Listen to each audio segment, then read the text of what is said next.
풍성한 삶의 기초 여섯 번째 시간입니다. 금요 심야 예배 우리 5월부터 이렇게 말씀을 나누고 있지요. 오늘은 성령을 따라 사는 삶이라는 주제로 함께 말씀을 나누도록 하겠습니다.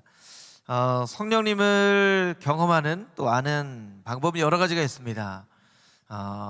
열정적으로 열심히 간절한 마음으로 사모함으로 성령을 체험하는 방법도 있고, 말씀 가운데 나와 있는 성령님에 대한 구절을 한 구절 한 구절 찾아서 그렇게 이해하는 그런 방법도 있죠. 오늘은 특별히 좀 말씀 가운데 나와 있는 구절들을 좀 보면서 우리가 성령님에 대해서 조금 오해를 하거나 아니면 조금 잘못 이해하고 있는 그런 부분들이 있는 것 같아요. 그런 부분들을 하나하나씩 좀 살펴보는 시간을 갖도록 하겠습니다. 풍성한 삶을 살기 위해서는 성령님을 아는 것이 굉장히 중요합니다. 그냥 사는 것이 있고 풍성한 삶을 사는 것이 있죠. 요한복음 10장 10절 말씀에 목자는 양으로 생명을 풍성히 누리게 하려고 오셨다, 이렇게 말씀하셨죠. 그러니까 우리가 구원받고 살아가는 그런 삶이 있지만 그 구원의 감격을 풍성하게 누리며 살아가는 그런 삶도 있어요. 근데 그런 풍성한 삶을 위해서는 성령님을 아는 것이 꼭 필요합니다. 인간의 목적을 성경에서는 하나님께 영광을 올려드리고 하나님의 이름을 영화롭게 하고 영원토록 하나님을 기뻐하고 예배하는 것이다 라고 기록을 하고 있습니다. 그것이 모든 인간의 창조된 목적이에요. 그런데 인간의 창조의 목적 말고 성도들의 신앙의 목적이라고 할 수 있는 것이 두 가지가 있습니다. 첫 번째는 개인의 영혼의 구원이고요, 또 하나는 하나님 나라의 건설입니다. 저를 따라서 같이 한번 해보실까요? 개인의 영혼 구원, 하나님 나라의 건설. 개인의 영혼 구원, 우리가 예수님 믿고 하나님의 자녀가 된 것은 예수님 믿고 영원한 생명을 얻고 천국에 대한 소망을 갖기 위한 것이죠. 근데 이것만이 성도의 목적이라고 한다면 이렇게 교회에 모일 필요가 없어요. 그냥 우리가 구원의 확신을 얻고 우리가 나중에 천국 갈 것을 확신합니다 하면 되는 거예요. 그런데 예수님께서 베드로에게 너의 이 고백 위에 교회를 세우겠다라고 말씀하셨고, 세례 요한의 예언으로부터 예수님 말씀 가운데 회개하라 천국이 가까웠다, 천국 하나님의 나라를 말씀하셨거든요. 그러니까 하나님의 나라를 우리가 알아야 돼요. 그냥 개인만 구원 얻으면 되지 라고 생각하고 끝나는 것이 아니라는 거예요. 개인의 구원, 이것은 이제 성도가 어떤 삶을 살아갈 것인가 라는 것이고, 하나님 나라의 건설, 이것은 바로 교회는 어떤 곳인가 하는 개인적인 목표와 공동체적인 그런 목표라고 할 수 있겠죠. 근데 이 두 가지가 다 성령의 충만함과 굉장히 밀접한 연관이 있어요. 왜냐하면 고린도전서 12장 3절 말씀에 누구든지 성령이 아니고서는 예수 그리스도를 주로 시인할 수 없다라고 말씀하셨기 때문에 우리가 예수님을 알기 위해서는 성령님을 반드시 의지해야만 하겠죠. 그리고 예수님께서도 말씀드린 것처럼 회개하라 천국이 가까웠다, 하나님의 나라를 이루어라. 사도행전에 보면요, 초대교회가 모여서 늘 하나님의 나라를 꿈꾸며 떡을 떼고 교제하며 예배했다라는 거예요. 성령 공동체, 사도행전에 성령 공동체가 그렇게 하나님의 나라를 이루어 갔다라는 거예요. 그러니까 성령님을 아는 것이 굉장히 중요하죠. 그래서 오늘 말씀을 통해서 성령님을 아는 것, 성령님과 함께 동행하는 삶은 어떤 삶인가, 그것을 우리가 조금 더 깊게 한번 묵상해 보기를 원합니다. 우리가 읽은 말씀 가운데 16절, 17절에 있는 말씀을 우리 같이 한번 다시 읽어보도록 하겠습니다. 16절, 17절 말씀입니다. 시작. 내가 아버지께 구하겠으니 그가 또 다른 보혜사를 너희에게 주사 영원토록 너희와 함께 있게 하시리니 그는 진리의 영이라 세상은 등이 그를 받지 못하나니 이는 그를 보지도 못하고 알지도 못함이라. 그러나 너희는 그를 아나니 그는 너희와 함께 거하시며 또 너희 속에 계시겠음이라. 아멘. 16절 17절에 나와 있는 말씀인데 우리가 그 의미를 조금 더 깊이 알아야 되는 말씀이 있어요. 그래서 어떤 말씀이냐, 16절에 있는 것처럼 영원토록 너희와 함께 있게 하리니 라는 말씀이고요, 17절에 있는 것처럼 그가 너희와 함께 거하시며 또 너희 속에 계시겠음이라. 성령님께서는 우리와 함께 계시죠. 여러분, 성령님께서 여러분과 함께 계시는 것을 믿으십니까? 여러분 믿으세요? 아멘. 제가 뉴질랜드 온누리 교회에서 사역을 할 때 참 독특한 한 분이 계셨는데, 뉴질랜드에 사시면서 아프리카 케냐에 방문하면서 선교를 하시는 그런 선교사님이 계셨어요. 근데 어느 날 저한테 그렇게 얘기를 하시더라고요. 목사님, 제가 이런 말씀을 목사님께 드려도 될지 모르겠지만 그 찬양 안 부르면 안 됩니까? 그러시더라고요. 근데 이제 좀 독특한 분이셨어요. 어떤 찬양 말씀하세요? 예수 우리 왕이요, 그 찬양 안 부르면 안 됩니까? 왜 그렇죠? 저는 그 찬양 부를 때마다 뭔가 잘못됐다고 생각이 들어요. 예수 우리 왕이여 이곳에 오소서. 아니, 예수님이 이미 우리 가운데 계신데 뭘 또 오시라고 얘기를 하는 겁니까? 저는 그 찬양 잘못됐다고 생각합니다. 아니, 이미 우리 안에 계신데 뭘 또 오라고 말씀을 하는 겁니까? 이거는 잘못된 겁니다. 그렇게 얘기를 하시더라고요. 그래서 순간 선교사님 얘기가 맞는 것 같기도 하고 틀린 것 같기도 하고 그러더라고요. 여러분, 이 찬양 우리가 불러도 될까요? 부르면 안 될까요?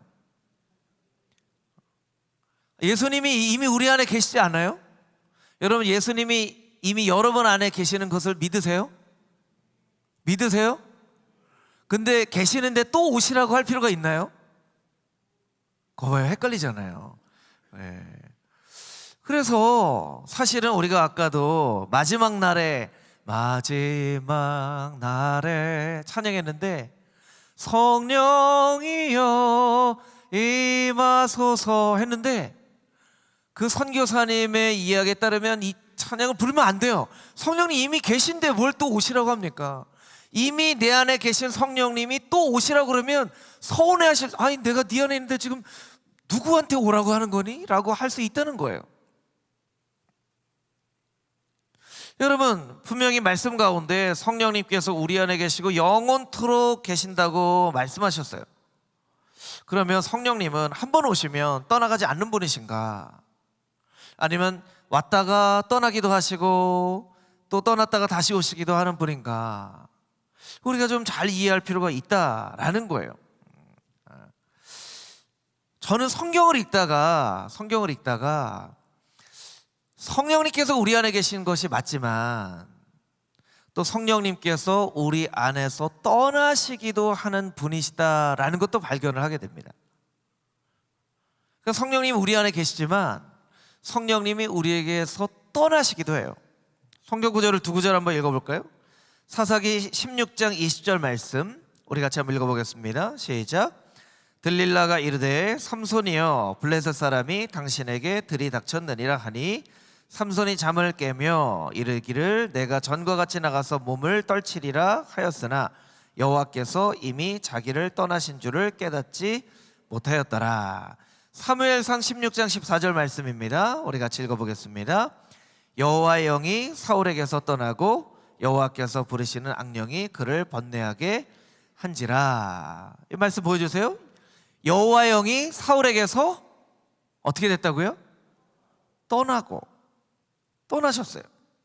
여호와의 영이 사울에게서 떠나시면 지금 사울의 마음 가운데는 여호와의 영이 계신 거예요? 안 계신 거예요? 안 계신 거예요. 그러니까 우리가 성경을 열심히 읽어야 하는 이유 중에 하나는 여기에 있어요. 우리가 어떤 생각이나 어떤 관점이나 신학적인 이야기를 할 때 반드시 그 주장이나 신학적인 관점이나 논리는 성경을 근거로 한 것이어야 하는데, 성경을 열심히 읽지 않으면 성경에 있지 않은 이야기를 마치 있는 것처럼 생각하는 잘못을 범할 수 있다는 거예요. 성경은 분명히 우리에게 이야기하죠. 성령께서 우리 안에 계시고 영원토록 우리와 함께 계시다라고 말씀을 하십니다. 그럼에도 불구하고 우리의 마음 가운데 성령님께서 기뻐하시지 않는 일들을 하면 성령님께서 떠나시기도 한다는 거예요. 자, 여러분에게 다시 한번 물어보겠습니다. 성령님 우리 안에 오십시오, 이 찬양 불러도 돼요, 말아요? 예, 되는 거예요. 되는 거예요. 그래서 누군가 이런 얘기하면 여러분이 잘 가르쳐 주세요. 당신 얘기가 한면으로 맞긴 하지만 성령님께서 우리 가운데 떠나시기도 하기 때문에 성령님 내 마음 가운데 오시옵소서라고 초청하는 것은 가능한 일입니다 라고 여러분이 알려주실 수 있어야 되는 거예요. 어떻게 성령님이 오시고 떠나시는지 그것까지 성경이 설명하고 있지는 않아요. 하지만 우리가 성령님을 초청할 필요가 있다. 그것이 오늘 우리가 좀 바로잡고 생각을 해야 될 그런 부분이에요. 자, 성령님께서 우리 안에 거하신다라고 말씀하고 계신데 성경은 성령님께서 계신다라는 것을 몇 가지 다른 표현으로 우리에게 이야기를 합니다. 우리가 가장 익숙하게 많이 들은 표현은 성령 충만이죠. 성령 충만. 여러분, 성령 충만을 처음 들어보신 적은 없으시죠? 여러분, 성령 충만이 뭐예요? 성령 충만이 뭐예요? 어렵지 않잖아요. 말 그대로 성령님께서 가득 넘치는 거죠. 우리 안에 가득 넘치시게 계신 거예요. 근데 성경을 보면 또 성령을 따라 살아가는 삶이라는 표현도 있고요, 성령님과 함께 동행하는 삶, 이런 표현도 있어요. 갈라디아서 5장 16절 말씀 우리 같이 한번 읽어보겠습니다. 갈라디아서 5장 16절 말씀 시작. 내가 이르노니 너희는 성령을 따라 행하라. 그리하면 육체의 욕심을 이루지 아니하리라. 이 말씀을 NIV 성경으로 보니까요, Live by the Spirit, 이것은 따라 살아간다라는 의미보다 성령님과 함께 살아간다, 이런 뜻이에요. 그러니까 이 영어의 의미는 성령님과 동행한다라는 의미가 더 강해요. 어떤 차이가 있을까요? 분명히 표현하고 싶은 그런 모습들이 있기 때문에 이런 다른 표현으로 성경이 우리에게 말씀하셨을 텐데, 여러분, 성경은 한 구절도 의미 없이 쓰여진 구절이 없어요. 그럼 성경을 다르게 표현했다고 하는 것은 이 다른 표현마다 가르쳐 주시고자 하는 포인트가 다르다는 거예요. 그럼 성령 충만이라는 것을 통해서 가르쳐 주시고자 하는 것과 성령을 따라 살아가는 삶과 성령님과 동행하는 삶과 이것이 나타내고자 하는 그런 것이 다른데 어떤 차이가 있을까? 제가 이렇게 표로 한번 조금 만들어 봤어요. 성령 충만한 삶, 성령을 따라가는 삶, 성령과 동행하는 삶. 여러분 잘 보이시나요? 잘 보이시죠? 성령 충만은 두 가지 의미가 있을 수 있어요. 내 안에 성령님께서 가득 차 있는 거예요. 내 안에 성령님께서 가득 차 있어서, 우리 아까 찬양팀 막 찬양하는 모습 보니까 정말 성령 충만한 모습이에요. 막 손을 들고 찬양합니다. 춤을 추며 찬양합니다. 이렇게 가득 찰 때 흘러나오는 거죠. 그런 의미가 성령 충만이라는 의미가 있지만, 또 반대로 충만하신 성령님 안에 우리가 있다라고도 우리가 볼 수가 있어요. 여러분, 그 두 차이를 좀 이해하시겠죠? 성령님이 내 안에 충만하시기도 하고, 충만하신 성령님 안에 내가 있기도 하는 거예요. 약간 헷갈리셔 하는 것 같은데, 좀 이해가 되시면 이렇게, 이해가 좀 되시나요? 예, 이해가 되시죠? 예, 이게 성령 충만에 두 가지 의미가 있는 거예요. 저가 내 안에, 내가 저 안에 있으면 이 사람은 과실을 많이 맺나니, 참 포도나무의 비유와 같은 말씀이죠. 성령을 따라가는 삶은 그냥 성령님께서 인도하신 대로 따라가는 거예요. 따라가는 거예요. 가장 잘 우리가 이해할 수 있는 것은 이스라엘 백성들이 구름 기둥과 불 기둥을 따라가는 거죠. 여러분, 따라갔어요. 때로는 가나안과 정반대 방향, 저 신의 광야로 인도할 때에도 그냥 이스라엘 백성들 따라갔어요. 분명히 가나안은 저쪽인데, 구름 기둥과 불 기둥이 저 밑으로 가네. 가나안으로 가야 되는 거야? 따라가야 되는 거야? 따라가야지. 그러니까 이스라엘 백성들은요, 가나안을 향해 간 것도 맞고 구름 기둥과 불 기둥을 따라가는 것도 맞아요. 때로 우리의 삶 가운데 이렇게 가면 안 될 것 같은데 하는 방향으로 인도하실 때도 있어요. 그럴 때 어떻게 해야 돼요? 따라가야 돼요. 무조건 따라가야 돼요. 그것이 이제 성령을 따라가는 삶이에요.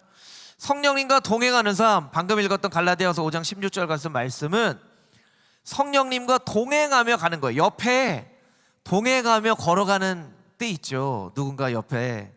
그러면 이 삶은 성령님이 무엇을 원하시는지 알고 성령님께서 가시는 길을 함께 걸어가는 것을 의미해요. 이걸 조금 비유적으로 표현하면 맨 오른쪽에 좀 설명을 위해서 비유를 들었는데요. 애기 있죠, 애기. 아주 어린 아기는요, 늘 엄마 품에 있어야 돼요. 엄마 품에 있어야 돼요. 엄마 품에 있던 아이가 조금 커가지고 막 이렇게 기어다닐, 배밀이를 하면서 막 기어다닐 때쯤 돼도요, 엄마 아빠가 이렇게 좀 떨어져 있어도 어디 있는지 이렇게 눈으로 알 수 있는 엄마 아빠의 이게 눈 행동 반경 안에 아이가 늘 있게 돼요. 이게 좀 성령 충만하고 가까운 비유인 것 같아요. 우리가 늘 성령님 안에 있는 것. 근데 아이가 좀 크면 이제 엄마를 졸졸졸 따라옵니다. 이제 좀 컸다고 마트 갈 때도 졸졸졸 따라오고 가요. 잘 따라가야죠. 조금만 한눈을 팔면 엄마 아빠를 잃어버려요. 제가 한번 그 말씀 드린 적이 있죠. 재미있는 얘기 한 번 더 말씀드릴게요. 코로나 때 마스크 쓰고 마트에 갔는데 마스크를 썼다고 막내 예담이가 누나를 못 알아보고 다른 사람한테 자꾸 누나 이렇게 하는 거예요. 그래서 제가 그 모습이 너무 웃겨가지고, 여보, 예담이가 마스크 썼다고 누나도 못 알아보고 자꾸 딴 사람한테 누나 그래. 아이고, 예담이 좀 봐. 근데 반응이 없어요. 옆에 보니까 제가 딴 여자한테 마스크 써서 안을 뭐 딴 여자한테 여보 이렇게 예. 눈을 이렇게 한 눈을 팔면 잊어버리는 거예요. 그러니까 자꾸 따라가는 거죠. 그런데 조금 아이가 크면 함께 동행하면서 걸어가죠. 그래서 엄마 아빠 옆에서 동행하면서 가요. 이게 여러분 어떤 단계에 따라서, 그러면 성령 충만이 뭐 1단계고 성령과 동행하는 사람이 3단계고 이게 뭐 성숙도를 나타내는 그런 건 아니에요. 함께 동행하면서 걷기도 하면서 다 컸지만 어떤 때는 엄마 아빠 품에 이렇게 폭 안기고 싶을 때도 있는 거죠. 그러니까 어떤 단계, 신앙의 단계나 성숙도를 나타내지는 않아요.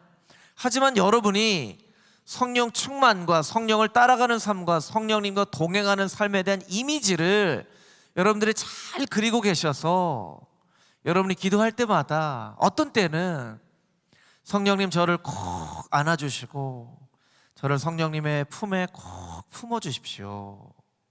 성령 충만한 삶을 살게 해주십시오 라고 기도할 때도 있고, 성령님 분명히 성령님께서 이런 길로 걷기를 원하실 텐데 제가 성령님과 함께 동행하며 걷겠습니다 하고 기도할 때도 있고, 성령님 분명히 제가 볼 때는 이거 하면 안 되는데 이렇게 인도하시니 내 판단과 내 생각을 내려놓고 따라가겠습니다 라고 기도할 때도 있어야 되는 거예요. 그렇죠? 여러분, 성경이 세 가지 표현을 다 이야기를 했다는 것은 세 가지 표현대로 우리가 다 살 수 있다는 것을 의미하는 거예요. 그렇죠? 세 가지가 있으면 우리가 세 가지 삶을 다 살 수 있어야 되겠죠. 그러니까 여러분들이 이런 그 성경에 나와 있는 표현에 대한 이해를 정확하게 해야지만 여러분이 기도를 하고 또 여러분의 삶을 살아갈 때 그런 삶을 살겠노라고 고백할 수 있다는 거예요. 여러분을 축복하기 원합니다. 아멘으로 화답하는 심령마다 하나님의 크신 은혜가 임할 줄 믿습니다. 여러분, 성령 충만하시기를 축복합니다. 성령님을 따라 살아가는 삶을 살기를 주님의 이름으로 축복합니다. 성령님과 동행하며 살기를 주님의 이름으로 축복합니다. 아멘. 이와 같은 삶을 우리가 다 살 수 있어야 된다는 거예요. 18절 19절에 있는 말씀을 같이 한번 다시 읽어볼까요? 18절 19절 말씀입니다. 우리 함께 읽겠습니다. 시작.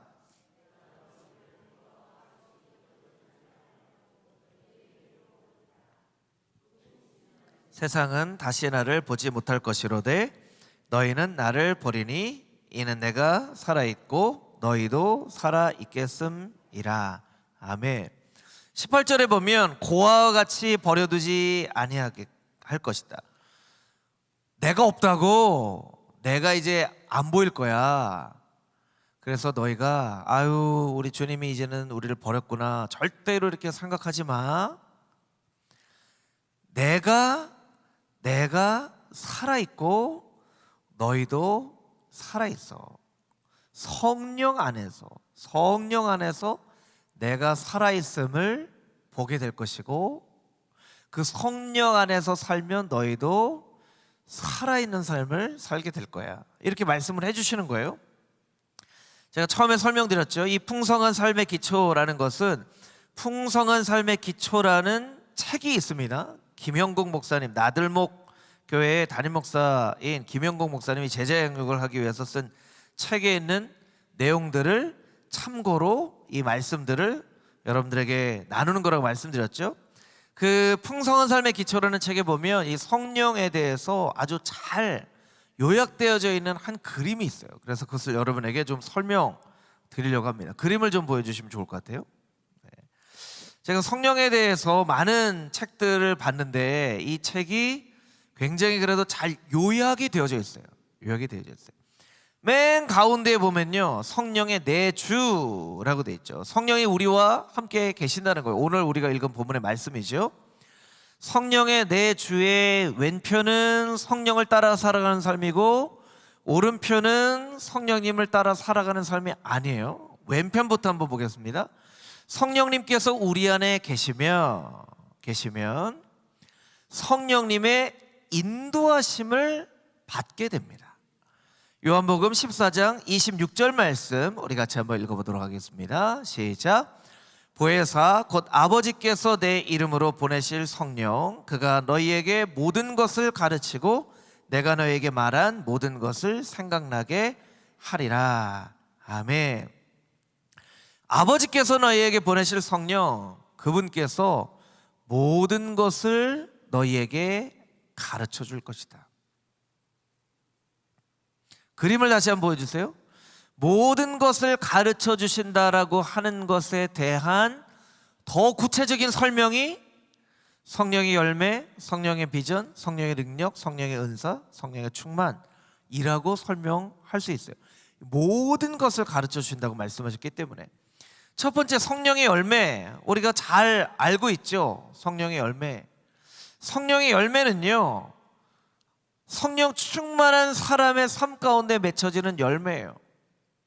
9가지 열매로 되어 있지만 이 열매는 독특하게 복수로 쓰여 있지 않아요. 성령의 열매들이라고 쓰여 있지 않고 성령의 열매라고 표현이 되어 있어요. 그러니까 9가지 열매라고 이야기보다 9가지 맛이 나는 열매라고 이해하시는 것이 훨씬 좋아요. 이해를 할 때. 그러니까 어떤 열매를 우리가 먹었는데 이 열매에 사과 맛도 나고 배 맛도 나고 망고 맛도 나고 수박 맛도 나고 레몬 맛도 나고 이렇게 9가지 맛이 나는 열매라고 여러분 생각하시면 돼요. 사과도 있고 배도 있고 망고도 있고 이런 게 아니에요. 아유 나는 온유의 열매는 있는데 충성의 열매는 없어요. 이거는 좀 잘못된 생각이에요. 성경적인 가르침은 아니에요. 모든 사람에게 다 있습니다. 성령의 인도하심을 받는 사람에게는 모든 것이 다 있어요. 작기 때문에 없는 것처럼 보여질 뿐이에요. 여러분 오늘부터 잘못된 생각을 하셨던 분들은 고치세요. 아유 저는 충성의 열매는 있는데 온유의 열매가 없어요. 저는 온유하지가 못해요. 그건 잘못된 거예요. 온유의 열매도 있습니다. 잘 드러나지 않을 뿐이에요. 그러니까 성령의 열매는 9가지 열매라기보다 9가지 맛이 나는 열매라고 생각을 하면 돼요. 자, 그런데 중요한 것은 무엇이냐면요, 여러분 좀 재미있게 표현하기 위해서 사과나무가 막 사과를 맺으려고 막 열심히 노력하는 거 보신 적 있으세요? 사과를 맺어야지, 사과를 맺어야지, 영차 사과를 맺어야지. 이런 거 보신 분은 바로 병원에 가셔야 됩니다, 여러분. 이런 절대로 볼 수 없어요, 이런 거. 그냥 이해하기 위해서 아이들 동화처럼 표현한 거죠. 여러분, 나무는요 절대로 그 열매를 맺으려고 노력하지 않아요. 그냥 그 나무면 자연스럽게 그 열매를 맺는 거예요. 사과나무면 사과 열매를 맺는 거예요. 배나무면 배 열매를 맺는 거예요. 성령의 사람이면 열매를 맺는 거예요. 그러니까 여러분, 성령의 열매를 맺으려고 노력하지 마세요. 성령의 열매를 맺으려고 노력한다고 열매가 맺혀지는 거 아니에요. 하나님, 저 충성의 열매가 맺혀지게 해주세요. 하나님, 저 온유의 열매가 맺혀지게 해주세요. 여러분, 그렇게 기도하지 마시고 하나님, 성령의 사람 되게 해주십시오. 성령님께서 인도하시는 대로 따라가는 인생 되게 해주십시오 라고 여러분이 기도하셔야 돼요. 그럴 때 여러분의 삶 가운데 성령의 열매가 맺혀지는 거예요. 왜냐하면 성령님께서 모든 것을 가르쳐 주시고 생각나게 하신다고 말씀하셨기 때문에 그래요. 두 번째, 성령의 비전. 이것은 요엘서에 있는 말씀이죠. 사도행전 2장에 나와 있는 꿈을 꾸게 된다는 거예요. 꿈이나 비전은 조금 다른 설명을 할 수 있지만 둘 다 미래에 대한 생각이에요.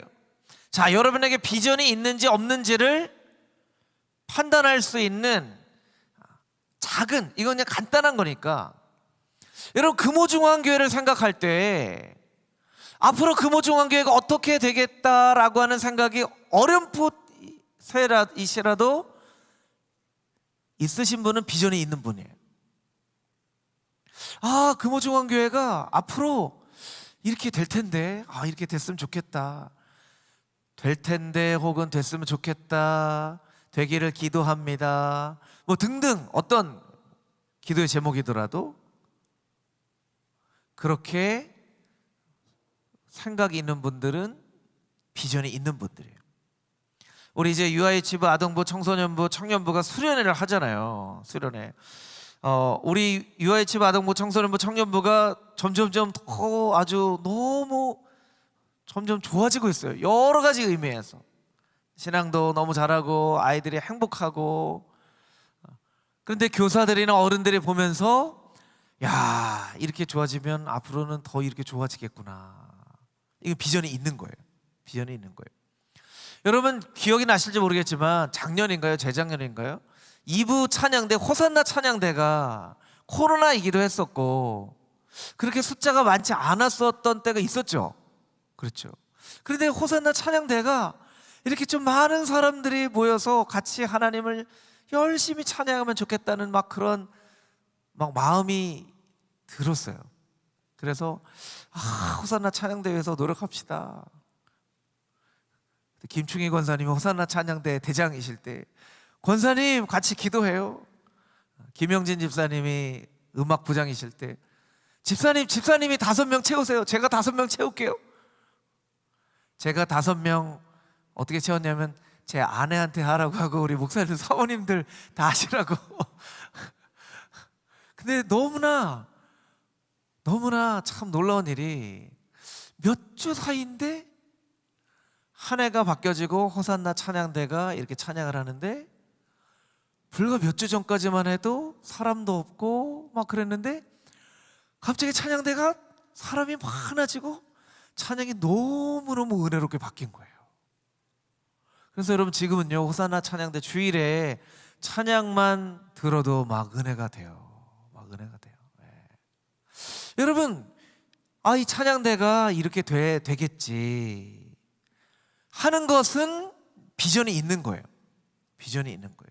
꿈이 있는 거예요. 여러분 여러분의 자녀들을 보거나 여러분의 가정을 보거나 미래는 이렇게 되겠지라는 그림이 조금이라도 그려지면 비전이 있는 거예요. 꿈이 있는 거예요. 그런데 그 그림이 전혀 그려지지 않으면 이거는 꿈이 없는 거예요. 비전이 없는 거예요. 여러분, 꿈이 없거나 비전이 없거나 여러분의 자녀들을 바라볼 때에도 무언가 미래에 어떻게 되겠다라고 하는 것에 대한 생각이 조금도 들지 않거나, 금호 중앙교회를 위해서 기도할 때도 금호 중앙교회 정말 금요 심야 예배 때 사람들이 더 많이 와서 찬양하고 기도하고, 막 기도하는 중에 병자들이 막 병이 고쳐지기도 하고, 예수님 안 믿던 사람들이 와서 예수님 믿게 되기도 하고, 문제들이 해결되어지기도 하고, 막 이런 막 꿈이 꾸어진다면 비전이 있는 거예요. 근데 여러분, 만약에 그런 그림이 하나도 안 그려진다라고 솔직하게 여러분이 생각을 한다면 여러분 어떻게 해야 되겠어요? 여러분 어떻게 해야 되겠어요? 답을 계속 가르쳐 드리고 있는데, 성령 충만함을 나게 허락하여 주시옵소서, 성령으로 인도하여 주시옵소서 라고 여러분이 기도해야 돼요. 꿈꾸게 해주세요 이렇게 기도하지 마세요. 꿈꾸게 해주세요, 비전을 갖게 해주세요 라고 여러분 기도하지 마시고, 성령의 사람 되게 해주시고 성령 충만하게 해주십시오. 여러분, 사도행전에 있었던 사람들이요, 꿈꾸려고 꿈꾼 게 아니에요. 성령의 충만함을 받으니까 꿈이 꾸어지게 된 거예요. 그 차이를 우리가 알아야 되겠죠. 세 번째, 성령의 능력이 나타납니다. 성령이 인도하시면 성령의 능력이 나타나요. 골로새서 1장 29절 말씀인데요, 특별히 현대인의 성경으로 같이 한번 읽어보도록 하겠습니다. 현대인의 성경으로 우리 함께 읽겠습니다. 시작. 이 일을 위해 나는 내 속에서 힘있게 일하시는 분의 능력으로 최선을 다해 힘써 일하고 있습니다. 아멘. 말씀을 계속 보여주세요. 말씀에 어떻게 되어 있냐면, 내 속에서 힘있게 일하시는 분의 능력으로. 저를 따라서 해보겠습니다. 내 속에서 힘있게 일하시는 분의 능력으로. 여러분 안에서 힘있게 일하시는 성령님께서 지금도 그 성령님의 능력으로 여러분의 삶을 인도하시고 계시다는 것을 여러분이 느끼고 계십니까? 알고 계십니까? 느낄 수 있어야죠. 내 안에서 힘있게 일하시는 분의 능력으로 그 일을 감당하게 된다는 거예요. 참, 인간이요, 하나님께서 얼마나 재밌게 창조하셨냐면요, 힘이 하나도 없어요. 힘이 하나도 없어요. 엄마, 나 힘이 하나도 없어. 손가락 끝 하나도 움직일 힘이 없어. 띵동 띵동, 누구세요? 치킨 왔습니다. 막 달려서 나와요. 손가락 끝 하나 움직일 힘이 없다고 얘기를 했는데 방금 전에. 여러분, 힘이 있어요. 사람이요, 힘이 하나도 없다고 생각을 할 때에도 힘이 사실은 있어요. 우리에게 힘이 있어요. 그렇게 생각을 할 뿐이에요. 하나님, 저는 힘이 하나도 없습니다. 저는 살아갈 힘이 하나도 없습니다. 살아갈 소망이 하나도 없습니다. 저는 기쁜 것도 하나도 없습니다. 저는 재미있는 것도 하나도 없습니다. 혹시 이런 분이 여기에 계신지 모르겠어요. 있습니다. 없다고 느낄 뿐이에요. 느낄 뿐이에요. 그럴 때 우리가 어떻게 해야 된다고요? 어떻게 해야 된다고요? 성령님, 나를 인도하여 주시옵소서. 성령님의 능력으로 내 속에서 힘있게 일하시는 분의 그 능력을 만나게 해주십시오. 느끼게 해주십시오. 알게 해주십시오 라고 기도하면, 방금 전까지도 힘이 하나도 없었는데 언제 이렇게 힘이 생겼지? 하고 그렇게 나아갈 수 있는 거예요. 사람의 마음이요, 소망이 하나도 없는 것 같다가도 어느 날 정신을 바짝 차리고, 자, 한번 힘있게 해보자 하면 또 힘있게 할 수 있는 거예요. 오늘 새벽에 20세 이하 한국 우리 대표팀이 이탈리아한테 2대1로 졌죠. 2대1로 졌어요. 참 너무나 잘 축구를 했는데 잘 싸웠음에도 불구하고 졌더라고요. 근데 운동장에서 정말 힘있게 정말 더 힘을 다 쏟아내서 싸울 힘이 하나도 없는데 관중들이 대한민국 착착착착착 하면 힘이 생겨요, 안 생겨요? 힘이 생겨요. 힘이 생겨요. 방금 전까지 힘이 하나도 없었는데 관중들이 막 대한민국 하면 어디서 힘이 나오는지 모르겠지만 힘이 막 생기는 거예요.